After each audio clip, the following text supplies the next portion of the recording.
Hello everyone, welcome to online study point. तो जैसे कि आप सभी को पता है, मैं आपके साथ डिस्कस कर रही हूँ जीके की स्टैटिक सीरीज़ और ये है इसका पार्ट नंबर 39।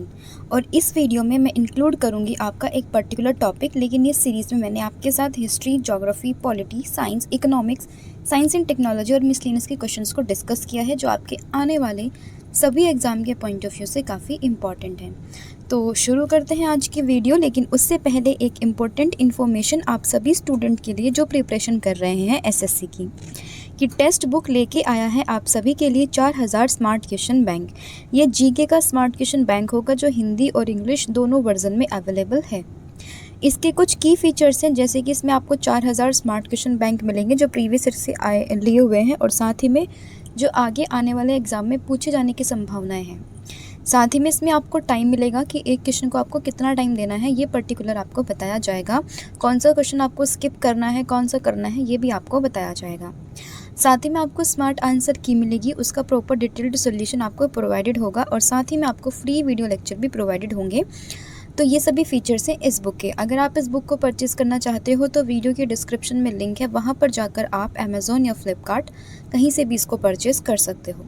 तो शुरू करते हैं आज की वीडियो, जिसका पहला प्रश्न है, कौन सा प्रकरण मौलिक अधिकारों से संबंधित है। अब यहाँ पर बात आई है मौलिक अधिकारों की, यानी कि फंडामेंटल राइट्स की।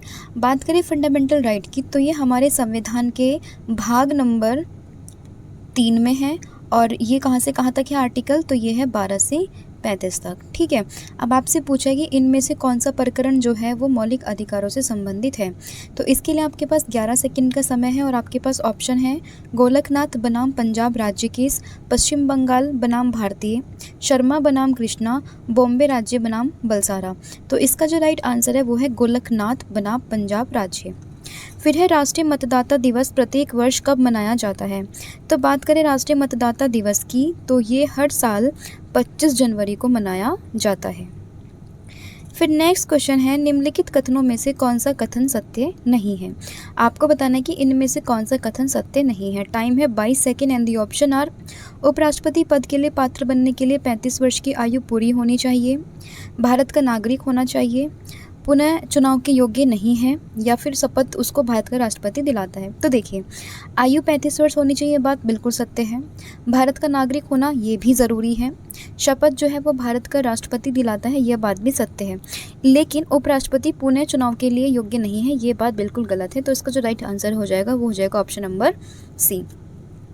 नेक्स्ट है, निम्नलिखित में से कौन सा सरकार का एक रूप है जो अधिक धन या आय वाले लोगों द्वारा शासित या नियंत्रित होता है।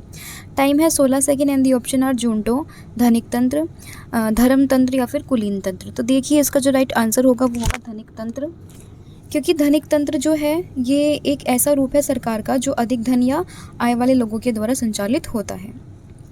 नेक्स्ट क्वेश्चन है, निम्नलिखित में से किस वर्ष में अफगानिस्तान सार्क में शामिल हुआ था। अब यहाँ पे आया है सार्क। तो सार्क की फुल फॉर्म होती है south Asian association for regional corporation. अब पूछा है आपसे कि अफगानिस्तान इसमें कब शामिल हुआ था। तो टाइम है 9 second and the option are 2005, 2006, 2008 या 2007। तो ध्यान रखिए, इसका जो राइट आंसर होगा वो होगा ऑप्शन नंबर डी, यानी कि 2007।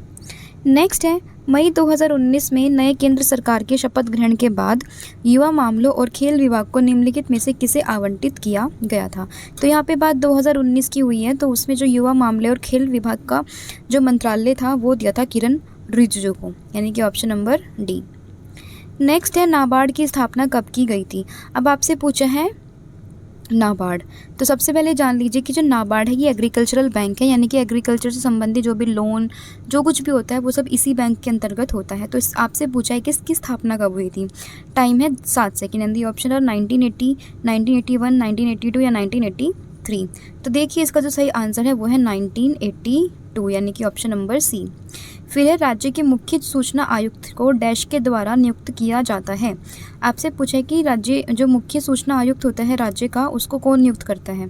तो देखिए, मोस्टली जो राज्य में नियुक्ति होती है वो राज्यपाल के द्वारा होती है। तो इसका जो राइट आंसर है वो होगा option number B. Next question है, ICMR का पूर्ण रूप क्या है।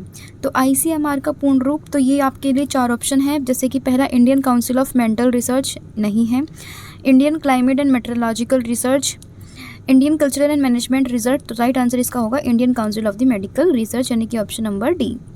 नेक्स्ट है, भारत के मुख्य न्यायाधीश की नियुक्ति कौन करता है। अब यहाँ पे पूछा चीफ जस्टिस की नियुक्ति कौन करता है। जो सुप्रीम कोर्ट का चीफ जस्टिस होता है उसकी नियुक्ति कौन करता है, तो वो करता है भारत का राष्ट्रपति ही क्या करता है, मुख्य न्यायाधीश की नियुक्ति करते हैं। तो ये थे आपके कुछ इंपॉर्टेंट जीके से रिलेटेड क्वेश्चन। होपफुली वीडियो आपको पसंद में आया होगा। ऐसी मोर इन्फॉर्मेटिव वीडियोज़ के लिए सब्सक्राइब करिए ऑनलाइन स्टडी पॉइंट को। Have a good day, thank you so much.